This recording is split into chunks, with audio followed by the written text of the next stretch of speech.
दिनै रौता टाउनाव किं बाजार होननाय मोनसे शपिं महल बे दिनै खुलिदों। आङो खोब गोजोननाय मोनदों। आङो बे किं बाजार जे शपिं महल बे महलनि बिगोमा बिथांमोनखौ आंनि गोसो गोरबोनिफ्राय हामग्लायनाय जासिदों। बिथांमोननि जे हास्थायनाय आरो बिथांमोननि जे मिजिं बे जाफुंसारथों। लासै लासैनो जोंनि बे रौतायाबो टाउन डिक्लेयार जानायनि उनाव बाहाय गोबां मोजां मोजां बिजनेसमेनफोरा बे ओनसोलनि थागिबिफोरा बे ओनसोलखौ जौगासार होनायनि मोनसे थांखिजों बाहाय दिनै मोनसेनि उनाव मोनसे शपिं महल खुलिनो आरम्भ खालामबाय। आरो बिनि मेन गुदि जाहोनानो जाबाय BTRआव दिनै सान्ति फैबाय, BTRआव दिनै गोजोन फैबाय, निरापत्ता फैबाय।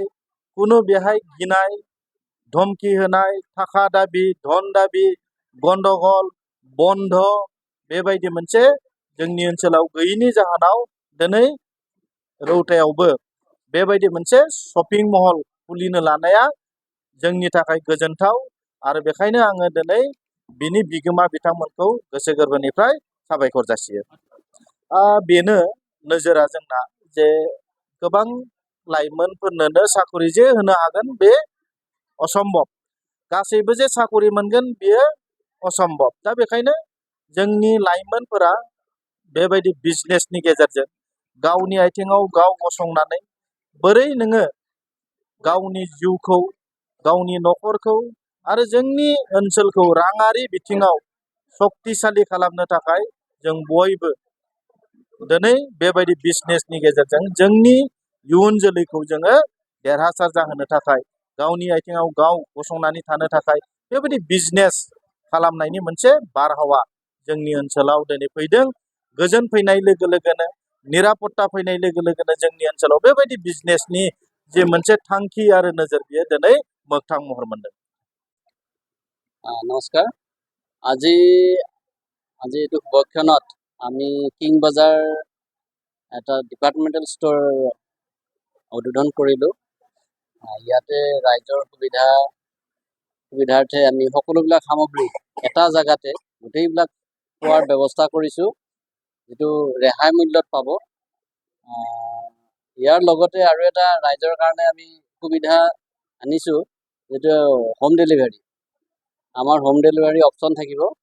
এইটো হোৱাটছআপ নাম্বাৰ থাকিব এটা, তাতে আপোনাক হোৱাটছআপত মেছেজ দিলে আমি উইদিন 3 কিলোমিটাৰৰ ভিতৰত আমি ঘৰত একো বিনিময় নিদিয়াকৈ, মানে নট চাৰ্জেবল আৰু একো চাৰ্জ নোলোৱাকৈ ঘৰত ডেলিভাৰী দিম বস্তুখিনি।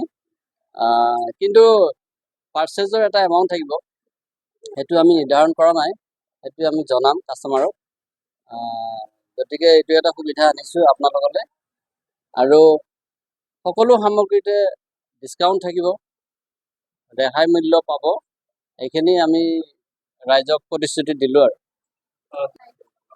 আমাৰ লোকেশ্যনটো হ'ল আপোনাৰ ৰৌতা চাৰিআলি, Udalguri road, near auto stand, opposite LP school. दिनै जोङो नुनो मोनदों नोंथांमोना बेबायदि मोनसे समायना शपिं मल खुलिबाय। दायो नोंथांमोना बे शपिं मलखौ बबे थावनियाव खुलिदों? बेखौ जों रौता सारिआलिनि उदालगुरि रड आरो नियार अट' स्टेन्ड आरो अपोजिट LP स्कुल। जे नोंथांमोना दिनै जे बेयाव बे शपिं मलखौ खुलिबाय, बेयाव नोंथांमोना मा मा आइटेमखौ लानाय जादों? बे जों बेसिकेलि ग्रसारिनि गासै आइटेमखौ मोननाय जागोन। लोगोसे खम MRPनि जों जेसेबां हायो गाहायाव होनाय बेखौ सिन्था खालामदों, आरो बेयो दंखायो अलरेडि। MRPनि गाहायावबो मोननाय जागोन, आरो लोगोसे बेहाय हाउसहल्ड आइटेम गासैखौ मोननाय जागोन। माखासे गिफ्ट आइटेम मोननाय जागोन, बार्थडे आइटेम, आरो बेहाय आरो गोबां कस्मेटिक FMCG बे गासैखौ मोननाय जागोन बेहाय। नोंथांमोना बेयाव माखासे नोंथांमोननि बे प्रडाक्टखौ नोंथांमोना बबे लाबोदों? जों प्लास्टिक आइटेमखौ दिल्लीनिफ्राय लाबोदों, कस्मेटिकखौबो दिल्लीनिफ्राय लाबोदों, आरो ग्रसारि FMCG जों बेखौ गुवाहाटीनिफ्राय लाबोनाय जादों। दायो नोंथांमोनहा बेबायदि आइटेमफोरखौ लाबोदों, दायो बे समाव नोंथांमोना माबायदि सार्भिस होनो? जों बेखौ हानाय एसेबां पाब्लिकनो जेसेबां हायो डिसकाउन्ट होनो जों सेस्था खालामदों। दायो दिनै नोंथांमोननि बे बेखेवनाय हाबाफारि बेखेवनाय हाबाफारियाव नैबे ग्राहकफोरा बा कास्टमारफोरा माबायदि बाहागो बेहाय नुनो मोनदों गोबाङा बाहागो लानायखौ नुदों आरो मोजां मोननायखौ नुदों आरो आं फोथायो इन फिउचाराव गोबाङा कपारेट खालामगोन आरो गोबाङा जोंनिफ्राय पारचेस खालामगोन आरो एसेबाबो लाबखौ मोनगोन। बे नोंथांमोना नैबे दिनैनि बे हाबाफारियाव फिथा हास'नो थाखाय अर्थात बेखेवनो थाखाय नोंथांमोना सोरखौ लिंहरनाय जादों? जों फिथा हास'नो थाखाय बिथां डक्टर निलुत स्वर्गियारि बिथां MC MLA बिथांखौ जों लिंहरनाय जादों। बे नोंथांमोना बे EMजों लोगोसे नैबे हाबाफारियाव ओनसोलनि माबायदि व्यक्तिफोरखौ लिंहरनाय जादों आरो ओनसोलनि माबायदि व्यक्तिफोरा बाहागो लादों? ओनसोलनि जों बेहाय गासै जोंनि लोगो दखानिफोरखौ लिंहरनाय जादों आरो बेहायथ' गावनि रिलेटिभफोरखौ लिंहरनाय जादों आरो गावनि लोगोफोरखौ लिंहरनाय जादों आरो बे माखासे नेताफोरखौ लिंहरनाय जादों ओनसोलनि। बे नोंथांमोना दायो बे समावनो बे बेखेवनाय हाबाफारिनि गेजेरजों गोबां रायजो राजाफोरनिसिम मा खावलायगोन?